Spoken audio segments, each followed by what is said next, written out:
Happy Holi, happy Holi, happy Holi, happy Holi. দিদি আমাদের মেয়েদের নাচের মেয়ে। Happy Holi, happy Holi, happy Holi, happy happy Holi, happy Holi. সবকিছু বলে হয় না, আমরা কর্মে বিশ্বাসী, আমরা কাজ করে দেখাবো। এখানকার মানুষজন আমন্ত্রণ করেছিলেন। আজকে আমি এখানে আমার চুচুড়ার 4 নম্বর ওয়ার্ডের আমাদের কাউন্সিলর যদুদা আছেন, ওনার আমন্ত্রণে আজকে আমি এখানে এসেছি।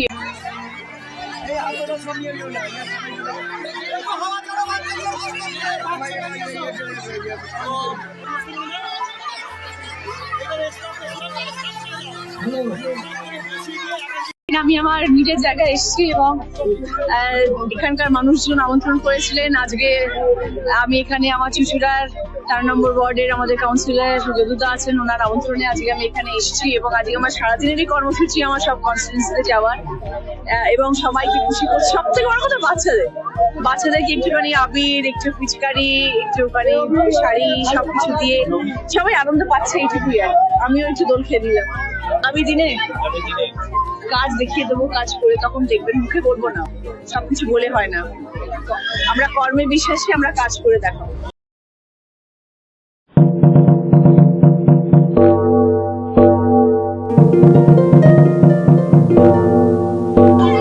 আমি আমার নিজের জায়গায় এসেছি।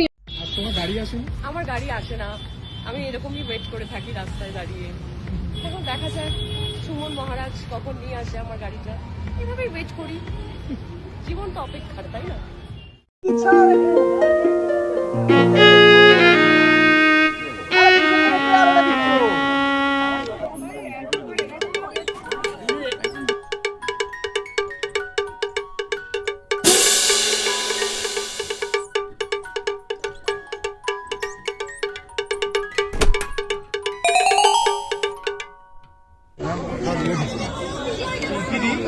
তোমার না যথেষ্ট কমই আছে। আরে পেছনে ক্যামেরা পার্সন আছে।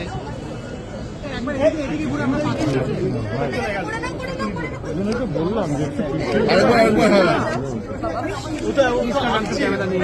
আমি এরকমই ওয়েট করে থাকি রাস্তায় দাঁড়িয়ে।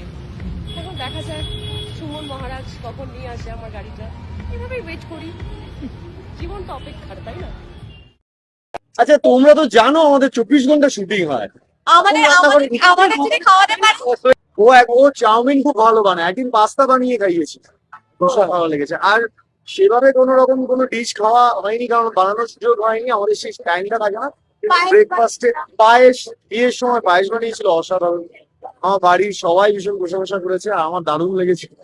তো যদি রান্নাটা করে, ওর মারাত্মক পোটেনশিয়াল আছে আমার মতে। ওর রান্না যদি মানে ওই ফুল প্রেশারে করে, তাহলে ও খুব ভালো রান্না করবে।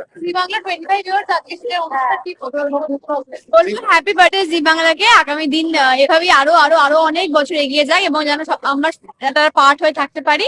আরো 25, আরো 50 হোক, 100 বছর যুগ যুগ জিও জি বাংলা। আর এইভাবে আমরা বিনোদন দিতে থাকবো জি বাংলার সঙ্গে, মাধ্যমে আপনাদের বিনোদন দিতে থাকবো। আর জি বাংলা विचित्र किंतु सत्य प्राणी है। বছর 3 হলো বিয়ে হয়েছে। আরব সাগরের তীরে সুখের ঘরকন্যাও সাজিয়েছেন ভিকি কৌশল, ক্যাটরিনা ক্যাফ। ইতিমধ্যে কৌশল পরিবারের বৌমা ক্যাট সুন্দরী যে পুরো দস্তুর সংসারী হয়ে উঠেছেন, সে কথা আগেই ফাঁস করেছিলেন স্বামী ভিকি কৌশল। একেবারে কড়া হাতে সংসার সামলাচ্ছেন ক্যাটরিনা। তবে এবার প্রকাশ্যে ক্যাটরিনাকে বিচিত্র প্রাণী বললেন অভিনেতা। কিন্তু কেন, শুনে নিন একবার কি বললেন অভিনেতা। विचित्र किंतु सत्य प्राणी है आप। विचित्र किंतु सत्य प्राणी है आप। বলিউডের অন্যতম এই পাওয়ার কাপলকে নিয়ে অনুরাগীদের কৌতূহলের অন্ত নেই। বিয়ের পর থেকে ক্যাটরিনাকেও বলিউডের পর্দায় খুব একটা দেখা যায়নি। সিনেমা নির্বাচনের ক্ষেত্রে আরও বেশি সচেতন হয়ে উঠেছেন তিনি। অন্যদিকে চুটিয়ে কাজ করছেন ভিকি কৌশল। কেন হঠাৎ করে ভিকি কৌশল ক্যাটরিনাকে এমন কথা বললেন, তার উত্তর অবশ্য পাওয়া যায়নি। তবে সুপার কিউট এই কথা পুরোটাই শেয়ার করেছেন ক্যাটরিনা। ক্যাটরিনা ক্যাফ এই ভিডিও শেয়ার করে লিখেছেন, দেখুন আমার স্বামী আমার সম্পর্কে কি বলছেন। প্রসঙ্গত, বলিউডের বর্তমান প্রজন্মের প্রথম সারির অভিনেতা হয়েও ভিকি কৌশল এখনও সাদামাটা জীবনযাপনেই বিশ্বাসী।